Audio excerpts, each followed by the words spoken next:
அடுத்த கேள்வியை கேளுங்கள் சகோதரரே. எனது பெயர் ராமகிருஷ்ணன். நான் ஒரு பிசியோதெரபிஸ்ட். எனது முதல் கேள்வி, அல்லாஹ் ஆதாம் ஏவாளையும் இந்த பிரபஞ்சங்களையும் படைக்க வேண்டிய தேவை என்ன வந்தது? இதன் மூலம் அவர் எதை அடையப் போகிறார்? எனது இரண்டாவது கேள்வி, இந்த உலகில் எல்லோரும் யாரோ ஒருவரால் படைக்கப்பட்டிருப்பனர், அதேபோல் கடவுளும் யாரோ ஒருவரால் படைக்கப்பட்டிருப்பார். அல்லாஹ் என்றால் என்ன பொருள்? சகோதரர் 3 கேள்விகள் கேட்டார். முதல் கேள்வி, இறைவன் ஏன் ஆதாம் ஏவாளை படைத்தான், எதற்காக இந்த உலகை இப்படி படைத்தான் என்று கேட்டார்.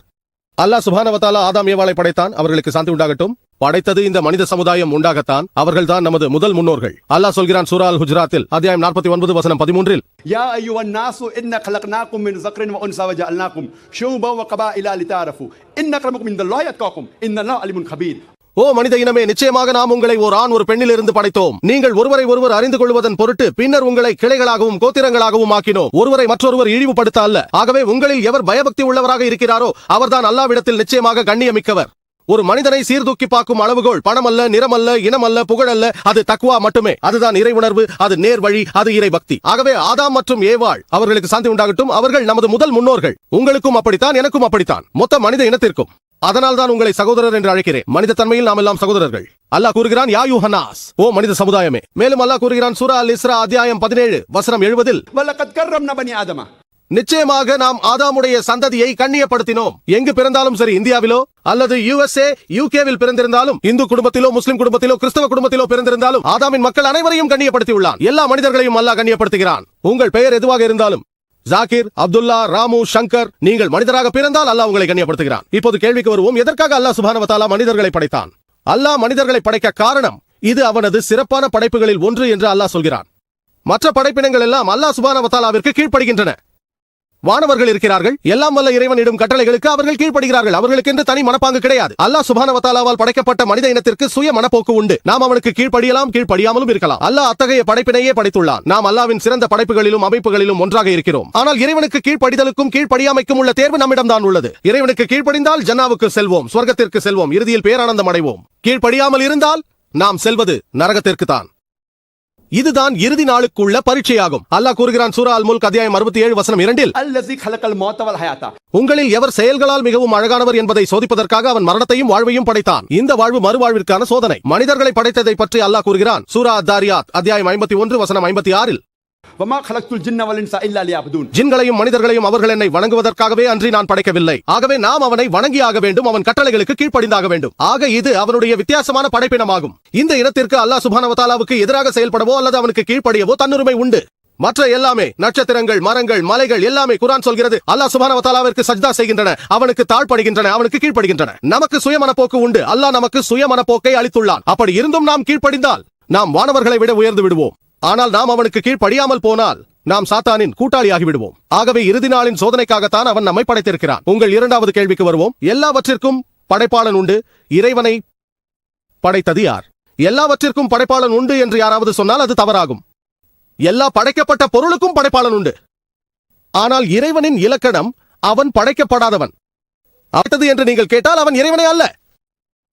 கடவுளின் இலக்கணம் அவன் படைக்கப்படாதவன். ஒருவேளை ஒருவர் உங்களிடம் வந்து, சகோதரரே, எனது நண்பன் ஜான் மருத்துவமனையில் அனுமதிக்கப்பட்டிருக்கிறார், அவர் ஒரு குழந்தையை பெற்றெடுத்தார், அது ஆண் குழந்தையா பெண் குழந்தையா என்று தங்களால் சொல்ல முடியுமா என்று கேட்டால் நீங்கள் என்ன சொல்லுவீர்கள்? சொல்லுங்கள். சொல்ல முடியாதா? ஏன்? மைக்கிற்கு முன்னால் வந்து சொல்லுங்கள். ஆனா பெண்ணா? பதில் சொல்லுங்கள். இல்லை. பாருங்கள் சகோதரரே, ஜான் மருத்துவமனையில் அனுமதிக்கப்பட்டார், ஒரு குழந்தையை பெற்றெடுத்தார், அது ஆண் குழந்தையா பெண் குழந்தையா? யூகிக்க முடியுமா? தெரியவில்லை. 50% வாய்ப்புள்ளது. ஆனா பெண்ணா? அனைவரும் சிரிக்கிறார்கள். ஏன் தெரியுமா? தங்களால் சொல்ல முடியுமா? முடியாதா? ஏன்? நீங்கள் யூகித்தாலும் சரியான பதில் கிடைக்குமா? யூகிக்க முடியுமா? பாருங்கள், நான் 2 வாய்ப்புகள் தருகிறேன். ஆனா பெண்ணா? முயற்சி செய்யுங்கள். பெண்ணா? சகோதரரே, ஒரு ஆண் குழந்தையை பெற்றெடுக்க முடியுமா? அங்குதான் தவறு செய்து விட்டீர்கள். அதே போல்தான் இறைவனை யார் படைத்தது என்று கேட்டு தவறு செய்தீர்கள். ஒரு ஆணால் குழந்தையை பெற்றெடுக்க முடியாது. ஆகவே ஆண் குழந்தையா பெண் குழந்தையா என்று கேட்டு என்ன பயன்? இப்போது புரிந்து கொண்டீர்கள். இப்போது புரிந்து விட்டது. நல்லது சகோதரரே. ஒரு ஆணால் குழந்தையை பெற்றெடுக்க முடியாது. ஆகவே ஆண் குழந்தையா பெண் குழந்தையா என்று எதற்காக கேட்க வேண்டும்? அதே போல் நீங்களும் இறைவனை யார் படைத்தது என்று கேட்க கூடாது. அல்லாஹ்வின் இலக்கணமே படைக்கப்படாதவன். அவனை யார் படைத்தது என்று கேட்டால் அவன் அல்லாஹ்வே இல்லை. வலம் யகுல் லஹு குஃபுவன் அஹத். அவனை போல் யாரும் எதுவும் இல்லை. உங்கள் கேள்வியின் கடைசி பகுதிக்கு வருவோம். அல்லாஹ் என்பது யார்? அல்லாஹ் யார்? அல்லாஹ்வை பற்றிய சிறந்த விளக்கத்தை தருவதற்கு சூரா இக்லாஸ் அத்தியாயம் 112 வசனங்கள் 1-4 வரை குர்ஆன் சொல்கிறது, குல் ஹு அல்லாஹு அஹத், நீர் கூறுவீராக அல்லாஹ் அவன் ஒருவனே, அல்லாஹு ஸமத், எவரிடத்திலும் தேவையற்றவன், லம் யலித் வலம் யுலத், அவன் பெறவும் இல்லை பெறப்படவும் இல்லை, வலம் யகுல் லஹு குஃபுவன் அஹத், அவனுக்கு நிகர் எவரும் இல்லை. இதுதான் அல்லாஹ் சுப்ஹானஹு வ தஆலாவின் 4 வரி விளக்கம். எந்த ஒரு மனிதனாக இருந்தாலும் யாராவது சொன்னால் இவர்தான் கடவுள் என்று சொன்னால், அந்த நபர் இந்த 4 வரி விளக்கத்திற்கு பொருத்தமாக இருந்தால் முஸ்லிம்களான எங்களுக்கு அந்த நபரை கடவுள் என்று ஏற்றுக்கொள்வதில் எந்த ஆட்சேபனையும் இல்லை. இதுதான் இறைமையியல் தத்துவத்தின் லிட்மஸ் சோதனையாகும், இறைவனை அறிவதற்கான ஆய்வாகும். முதலாவது, குல் ஹு அல்லாஹு அஹத், கூறுக அல்லாஹ் அவன் ஒருவனே, அல்லாஹு ஸமத், அல்லாஹ் எவரிடத்திலும் தேவையற்றவன், லம் யலித் வலம் யுலத், அவன் பெறவும் இல்லை பெறப்படவும் இல்லை, வலம் யகுல் லஹு குஃபுவன் அஹத், அவனுக்கு நிகர் எவரும் இல்லை. இந்து வேதங்களை ஆராய்ந்தால் இதுவேதான் இந்து வேதங்களிலும் காணப்படும். குல் வல்லாஹு அஹத், இது குறிப்பிடப்பட்டுள்ளது சந்தோக்கியா உபனிஷதம் அத்தியாயம் 6 பகுதி 2 வசனம் 1 இக்கம் விவதித்யம், இறைவன் ஒருவனே இரண்டாவது இல்லை என்று சொல்கிறது. இரண்டாவது சோதனை, அல்லாஹு ஸமத், அல்லாஹ் எவரிடத்திலும் தேவையற்றவன். பகவத்கீதை அத்தியாயம் 10 வசனம் 3 கூறுகிறது, இறைவன் பிறக்காதவன், அவனுக்கு தொடக்கமும் முடிவும் இல்லை, அகிலங்கள் அனைத்திற்கும் அவனை உன்னத இறைவன். மூன்றாவது சோதனை, லம் யலித் வலம் யுலத், அவன் பெறவும் இல்லை யாராலும் பெறப்படவும் இல்லை. இது குறித்து ஸ்வேதாஸ்வேதர் உபனிஷதம் அத்தியாயம் 6 வசனம் 9 நா சஸ்ய கசிச் ஜனிதா ந சதிபா, அவனுக்கு எஜமானர்களும் இல்லை, அவனுக்கு பெற்றோர்களும் இல்லை, எல்லாம் வல்ல இறைவனுக்கு தந்தையும் இல்லை தாயும் இல்லை, வலம் யகுல் லஹு குஃபுவன் அஹத், அவனுக்கு நிகர் எவரும் இல்லை. ஸ்வேதாஸ்வேதர் உபனிஷதத்தில் குறிப்பிடப்பட்டுள்ளது அத்தியாயம் 4 வசனம் 19. மேலும் யஜுர்வேதம் அத்தியாயம் 32 வசனம் 3 அது கூறுகிறது, நா தஸ்ய பிரதிமா அஸ்தி, அந்த கடவுளுக்கு உருவம் கிடையாது, சிலையும் கிடையாது, உருவகமும் இல்லை, நிழற்படமும் இல்லை, சிற்பமும் இல்லை. இதை யார் கூறுகிறார்? யஜுர்வேதம் அத்தியாயம் 32 வசனம் 3 தான் இப்படி கூறப்பட்டுள்ளது. அதேதான் வலம் யகுல் லஹு குஃபுவன் அஹத். யாராவது ஒருவரை கடவுள் என்று சொன்னால் அந்த நபர் இந்த 4 வரி விளக்கத்திற்கு ஒத்துப்போனால் முஸ்லிம்களான எங்களுக்கு அவரை கடவுளாக ஏற்றுக்கொள்வதில் எந்த ஆட்சேபனையும் இல்லை. உதாரணத்திற்கு சிலர் சொல்வார்கள், பகவான் ரஜினிஷ் எல்லாம் வல்ல இறைவன் என்று. ஒரு கேள்வி பதில் நேரத்தில் ஒரு இந்து சொன்னார், நாங்கள் பகவான் ரஜினிஷை இறைவனாக கருதவில்லை என்றார். பகவான் ரஜினிஷை இந்துக்கள் கடவுளாக நம்புகிறார்கள் என்று நான் சொல்லவில்லை, சிலர் அவரை அப்படி நம்புகிறார்கள் என்று நான் சொன்னேன். இந்த ரஜினிஷை சோதனைக்கு உட்படுத்துவோம். முதல் சோதனை, குல் ஹு அல்லாஹு அஹத், அவன் அல்லாஹ் அவன் ஒருவனே. ரஜினிஷை அப்படி சொல்ல முடியுமா? இறைத்தன்மைக்கு உரிமை கொண்டாடியது அவர் மட்டும் தானா? 100 கணக்கில் இருக்கிறார்கள். நமது நாட்டில் ஆயிரக்கணக்கானோர்கள் இறைத்தன்மைக்கு உரிமை கொண்டாடுகிறார்கள். ரஜினிஷ் ஒருவர் மட்டுமல்ல, ஆனால் ரஜினிஷ் பக்தர்கள் அவர் தனித்தன்மை வாய்ந்தவர் என்பார்கள். அடுத்த சோதனை, அல்லாஹு ஸமத், அல்லாஹ் எவரிடத்திலும் தேவையற்றவன். ரஜினிஷ் முழுக்க எந்த தேவையும் அற்றவரா?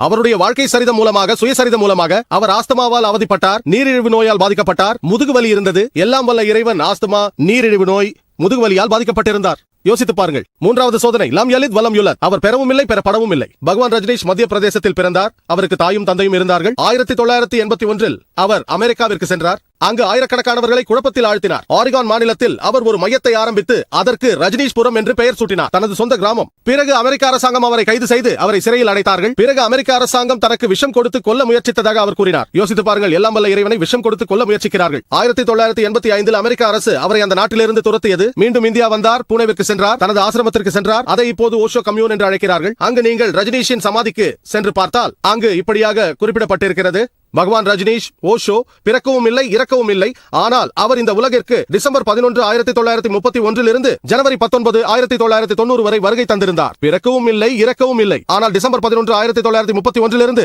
ஜனவரி 19 1990 வரை இந்த உலகிற்கு வருகை தந்தாராம். உலகின் 21 நாடுகளில் அவருக்கு விசா மறுக்கப்பட்டது என்று அதில் குறிப்பிட மறந்துவிட்டார்கள். எல்லாம் வல்ல இறைவன் இந்த உலகுக்கு சுற்றுலா வந்தார், அவருக்கு விசா மறுக்கப்படுகிறது. சில நாடுகளுக்கு அவரால் போக முடியவில்லை.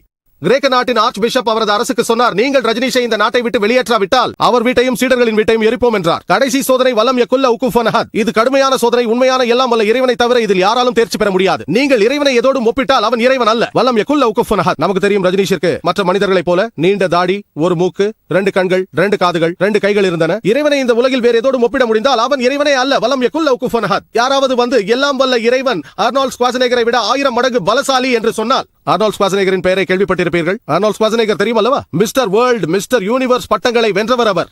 இந்த உலகத்திலேயே பலசாலி, இந்த யூனிவர்ஸிலேயே பலசாலி. நீங்கள் இறைவனை யாரோடு ஒப்பிட்டாலும் சரி, அது அர்னால்ட் ஸ்வாஸ்நேகராக இருக்கலாம், தாரா சிங்காக இருக்கலாம், கிங்காங்காக இருக்கலாம், 1000 மடங்காக இருந்தாலும் 10 லட்சம் மடங்காக இருந்தாலும் உலகில் இருக்கும் ஏதோடும் இறைவனை ஒப்பிட முடிந்தால் அவன் இறைவன் அல்ல. வலம் யகுல் லஹு குஃபுவன் அஹத். அவனுக்கு நிகர் எவரும் இல்லை. இது திருக்குரானில் சொல்லப்பட்டிருக்கும் 4 வரி விளக்கம் அல்லாஹ் சுப்ஹானஹு வ தஆலாவை பற்றி. நீங்கள் வணங்கும் கடவுள் யாராக இருந்தாலும் அந்த கடவுளை சூரா இஹ்லாஸின் சோதனைக்கு உட்படுத்துங்கள். அந்த கடவுள் தேர்ச்சி பெற்றால் அது உண்மையான கடவுள், இல்லை என்றால் பொய்யான கடவுள்.